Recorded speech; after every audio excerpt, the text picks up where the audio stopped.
Todos los países del mundo en estos momentos están reformando la educación pública. Existen dos razones para ello. La primera es económica. La gente está intentando resolver cómo podemos educar a nuestros niños para que ocupen su lugar en la economía del siglo XXI. ¿Cómo hacemos eso? Si ni siquiera podemos anticipar cómo será la economía al final de la próxima semana, como esta reciente crisis lo está demostrando. ¿Cómo hacemos eso? La segunda razón es cultural. Todos los países del mundo están intentando resolver cómo podemos educar a nuestros niños para que tengan sentido de identidad cultural, para poder legarles los genes culturales de nuestras comunidades y a la vez formar parte del proceso de globalización. ¿Cómo cuadramos ese círculo? El problema es que están intentando enfrentarse al futuro, a base de hacer lo mismo que en el pasado. Y en el proceso están alineando a millones de niños que no ven ninguna utilidad en asistir a la escuela. Cuando nosotros íbamos al colegio nos retenían allí con la historia de que si trabajábamos mucho y sacábamos buenas notas y luego estudiábamos un título universitario, tendríamos un trabajo. Nuestros hijos no se creen eso.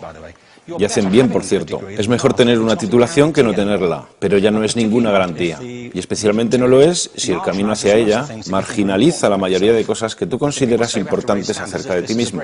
Hay gente que dice que hay que subir los estándares, que eso sería un avance. Ah, ¿sí? Sí, lo deberíamos hacer. ¿Y por qué ibas a querer rebajarlos? No me he encontrado con ningún argumento que me convenza para bajarlos. Pero subirlos, por supuesto que habría que subirlos. El problema es que el sistema educativo actual fue diseñado, concebido y estructurado para una era diferente. Fue concebido en la cultura intelectual de la Ilustración y en las circunstancias económicas de la Revolución Industrial. Antes de la mitad del siglo XIX no había sistemas educativos públicos. En realidad no. O sea, podrías estudiar con los jesuitas si tenías dinero, pero la educación pública, pagada con los impuestos, obligatoria para todo el mundo, gratuita y a la vuelta de la esquina, era una idea revolucionaria. Y mucha gente se opuso a ello. Decían, no es posible para muchos niños pobres que están en la calle beneficiarse de la educación pública. Son incapaces de leer y escribir. ¿Por qué perder tiempo con esto?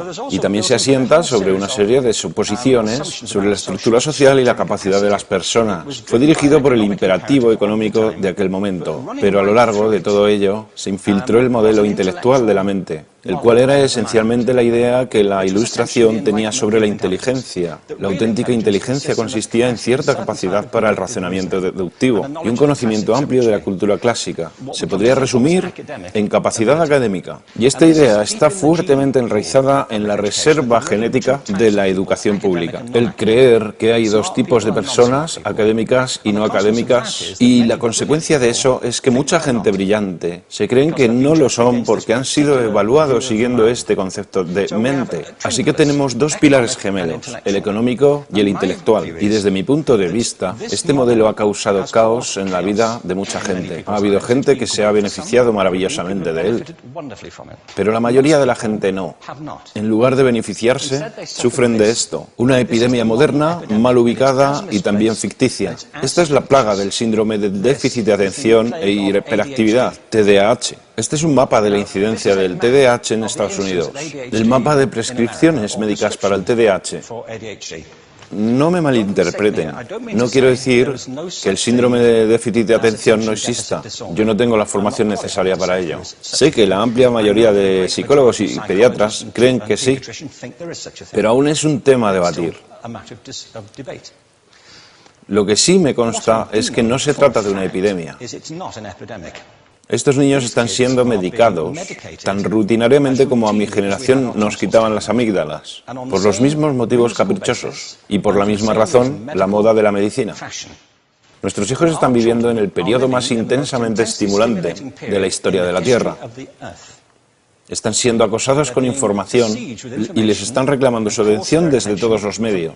Los ordenadores, los iPhone, las vallas publicitarias y cientos de canales de televisión. Y nosotros les penalizamos por distraerse. ¿Distraerse de qué? Cosas que son un aburrimiento, en la escuela sobre todo. Me parece a mí que no es totalmente una incidencia el hecho de que la incidencia del TDAH haya crecido paralela al incremento de los test estandarizados. A estos niños se les está dando cosas como Ritalin, Adderall, a menudo medicación bastante peligrosa, solo para hacer que se concentren y se calmen. Pero según esto, el déficit de atención aumenta al ir al este de este país. La gente empieza a perder el interés en Oklahoma.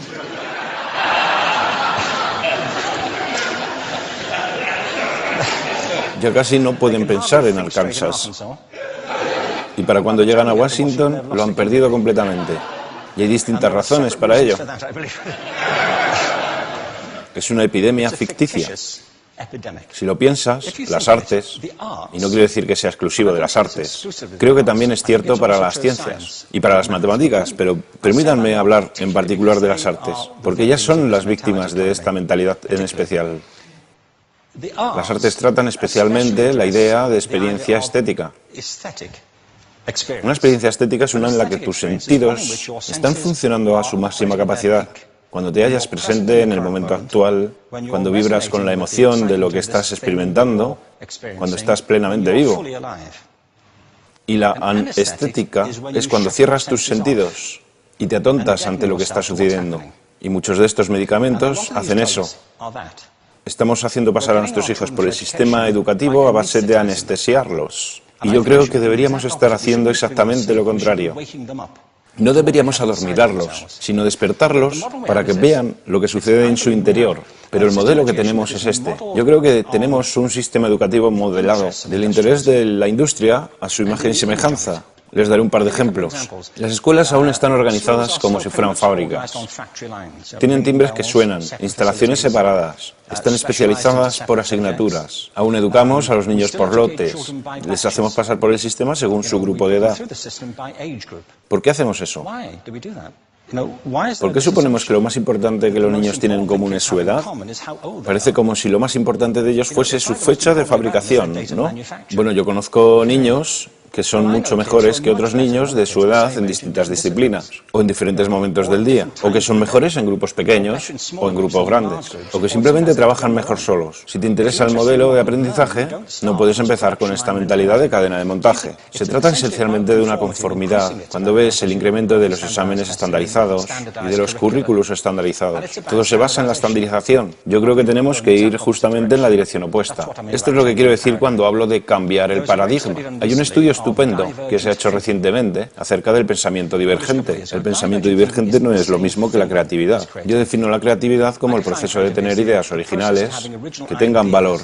Pensamiento divergente no es sinónimo de creatividad, pero es un componente esencial de la misma. Es la capacidad de ver montones de respuestas posibles a una cuestión. Montones de maneras diferentes de interpretar una cuestión. Pensar lateralmente, como lo llamó Edward de Bono. No pensar solamente de manera lineal o convergente. Ser capaz de ver múltiples respuestas y no solo una. Así que yo diseñé un test para esto y voy a inventarme un ejemplo. A la gente se le puede preguntar cuántos usos se le ocurren para un clip. A la mayoría se les ocurren unos 10 o 15. A la gente que se le da bien se le pueden ocurrir 200. Y lo hacen porque preguntan, ¿el clip podría estar hecho de goma y medir 60 metros? ¿Tiene que ser un clip tal como lo conocemos? Bueno, pues diseñé el test y lo probé con 1.500 personas. En un libro titulado Más allá del punto de ruptura, y en el protocolo del test, si superabas una puntuación determinada, se te consideraba un genio del pensamiento divergente. Así que quiero preguntarles, ¿qué porcentaje de la gente que hizo el test puntuó como genio en pensamiento divergente? Y debo decir una cosa más acerca de ellos. Eran niños de jardín de infancia. Así que, ¿qué opináis? ¿Qué porcentaje de genios?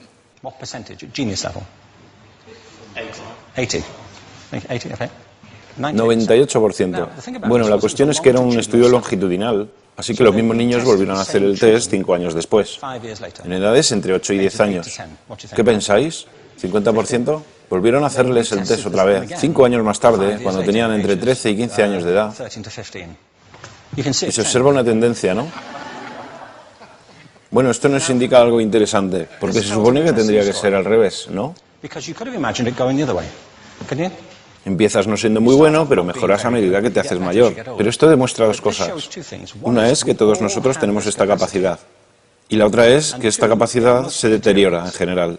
Muchas cosas les han pasado a estos niños durante su crecimiento, pero yo estoy convencido que lo que más les ha influenciado es que a estas alturas ya han obtenido una educación académica. Se han pasado 10 años en la escuela, oyendo que solo hay una respuesta correcta. Esta es la parte de atrás del libro, pero no la mires. Y no copies, porque eso es engañar.